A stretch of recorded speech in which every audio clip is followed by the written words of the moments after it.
रकीब चौधरी अपनी पत्नी साली और अपनी छोटी नौकरानी के साथ एक बड़े रेस्तरां में दाखिल हुए। अच्छे टेबल देखकर सब जाकर टेबल पर बैठ गए। नौकरानी को उसी टेबल पर बैठा देखकर रकीब चौधरी की पत्नी लड़की से नाराज हो गई और उसे वहां से दूर एक टेबल पर बैठने को कहा। एक बच्ची उनके घर काम करती है।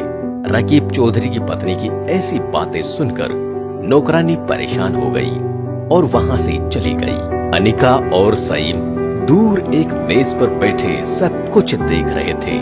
नौकरानी पास की एक खाली टेबल पर बैठ गई। मुंह चाय की तरह गंदा है। आकाश में बादलों ने लड़की को घेर लिया। कितनी छोटी छोटी बच्चों ने इतना कुछ सहा है कि वे अपने दिल की आप बीती किसी से कह नहीं सकती। वेटर रकीब चौधरी को मेन्यू दिखा रहा है। पत्नी से पूछ रहा है कि वह क्या खाएगी। रकीब चौधरी की पत्नी ने खाने का मेन्यू लिया और अपनी मनपसंद बिरयानी ऑर्डर की। उनकी छोटी बहन लामिया ने भी बिरयानी का ऑर्डर दिया। रकीब चौधरी बोले, जब सब बिरयानी खाते हैं तो मैं अकेला कुछ और कैसे खा सकता हूँ। वो मेरे लिए बिरयानी लाए। वेटर ने ऑर्डर लिया और चला गया। नौकरानी वहीं बैठ गई और सोचने लगी, आज साहब जो खा रहे हैं वही खाऊंगी। वो अपने मन में यही सोच रही है और टेबल पर बैठे उसके साहब और मैडम उस दिशा को बार बार देख रहे हैं।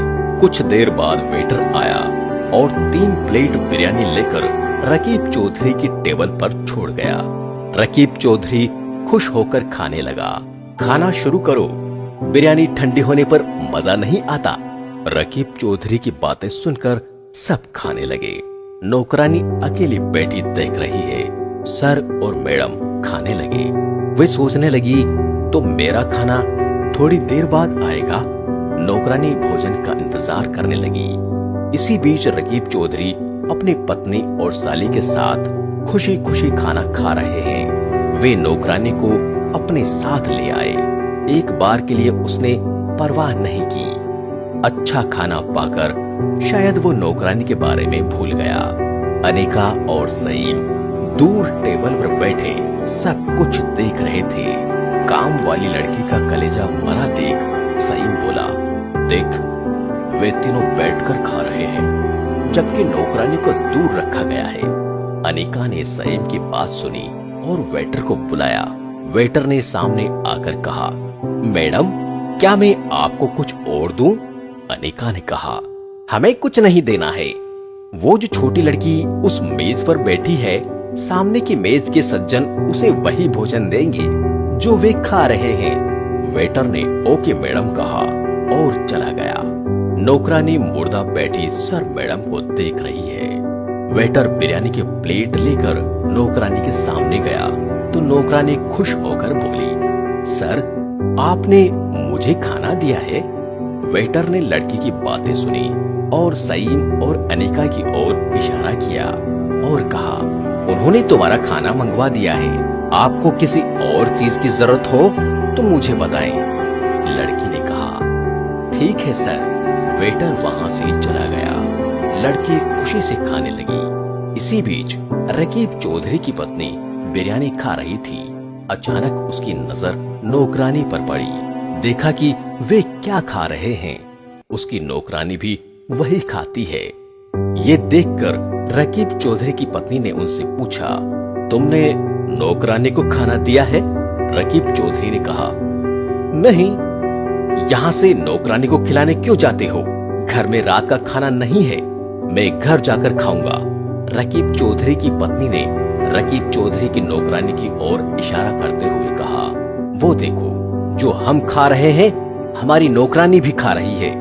ऑर्डर नहीं किया तो बिरयानी कहाँ से लाए? रकीब चौधरी ने ये देखा और बिना कुछ बोले डाइनिंग टेबल से उठे और नौकरानी की टेबल की तरफ दौड़ पड़े। नौकरानी खुश होकर खा रही है। ऐसा लगता है कि उनके दिल में कोई दर्द नहीं है। रकीब चौधरी उसके पास आए और बोले, तुम्हें खाना किसने दिया? नौकरानी अनिका और सईम की ओर इशारा करके कहती है कि मौसी और चाचा बैठे हैं, उन्होंने दिया है। रकीब चौधरी गुस्से में वहां से चला गया। अनिका और सईम बैठकर बातें कर रहे हैं। रकीब चौधरी उनके पास आए और बोले, तुमने मेरी नौकरानी को खाना क्यों दिया?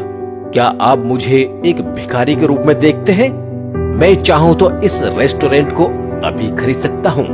अनिका ने कहा, बुरा मत मानना, मैं आपको एक बात बता दूं, जो आप नौकरानी को रेस्टोरेंट में लाकर दूर टेबल पर बिठाकर परिवार के साथ बिरयानी खा सकता है, लेकिन अपनी नौकरानी को एक प्लेट बिरयानी नहीं दे सकता, तो क्या वो दोबारा रेस्टोरेंट खरीदेगा?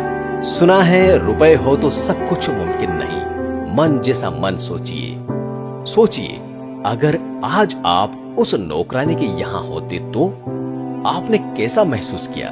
तुम्हारे घर में बर्तन धोने से लेकर सब कुछ वो लड़की ही करती है, इसलिए तुम्हारा घर साफ है। मन को साफ करने के लिए अगर कोई नौकरानी मिल जाए, जैसे वो लड़की घर को साफ रखती है, तो उसे रख लेना। फिर जैसे आपका शरीर स्वच्छ होगा, वैसे ही आपका मन भी स्वच्छ रहेगा। अनिका के मुंह से ऐसे शब्द सुनकर रकीब चौधरी पत्थर के हो गए। उसे एहसास हुआ कि इस अनजान लड़की ने जो कुछ कहा था वो सब सच था। तो अनिका कहने लगी, तुम मेरी बेटी की उम्र की हो, आज तुमने जो शब्द कहे मैंने कभी नहीं सोचा। ये लड़की मेरे घर में काम करती है, मैं ऑफिस में काम करता हूँ, काम में कोई फर्क नहीं है। मैंने इतने दिनों से दासियों को दासी ही क्यों देखा?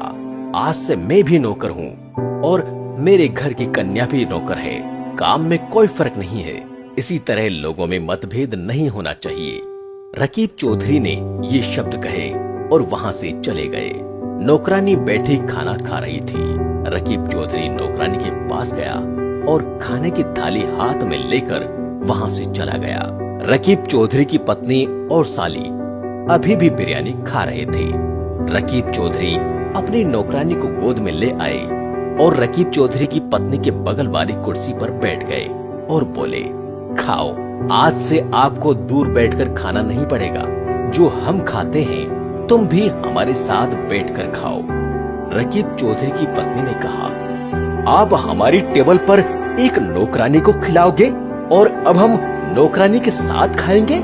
रकीब चौधरी ने पत्नी को डांटते हुए कहा, हाँ, आज से मुझे अपनी नौकरानी के साथ बैठकर चावल खाने पड़ रहे हैं और आज से तुम इस बच्ची के साथ घर के सारे काम में हाथ बटाओगी।